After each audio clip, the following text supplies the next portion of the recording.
Oh my God, Bears fans, you won't believe the bombshell I just got. A legendary veteran is coming back to our squad, and he's going to turn everything upside down. Want to know who it is and what this means for our offense? Then subscribe to the channel now and stay tuned for this explosive news. Let's go, Bear Down.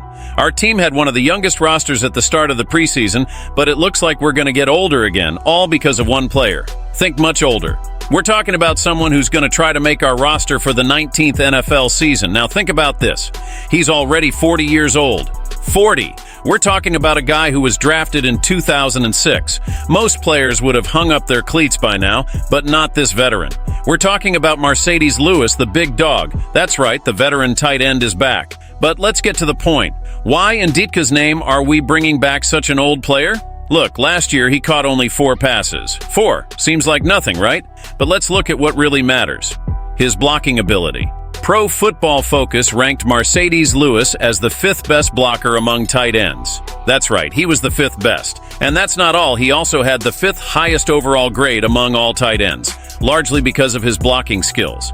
When he was on the field, he participated in 332 offensive snaps, which is 29% of the plays when he was available. This shows he's still a valuable piece, especially in the running game. And we all know the Bears need all the support they can get on offense. But this raises an important question. Are we relying too much on experience and not giving enough chances for young talent to develop? During the offseason, we've seen Stephen Carlson, Tommy Sweeney, and Brendan Bates vying for the 3rd spot behind Cole Kmet and Gerald Everett. Carlson was on our practice squad last year after an injury derailed his career in Cleveland. Sweeney also suffered a series of injuries and illnesses that hampered his time with Buffalo. And Bates, an undrafted free agent, signed with us after the last draft. Could any of these young guys do Lewis's job and maybe even bring more dynamism to the team? I understand the decision to keep someone with Marcedes Lewis's experience, especially when we think about protecting the quarterback and strengthening the run game. But we need to consider if this is the best long-term strategy.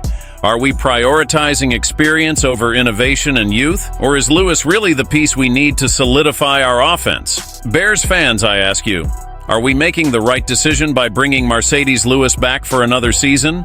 Will this extra experience take us to the next level? Or are we clinging to the past instead of building for the future? I want to hear from you. Leave your opinions in the comments. Bear down.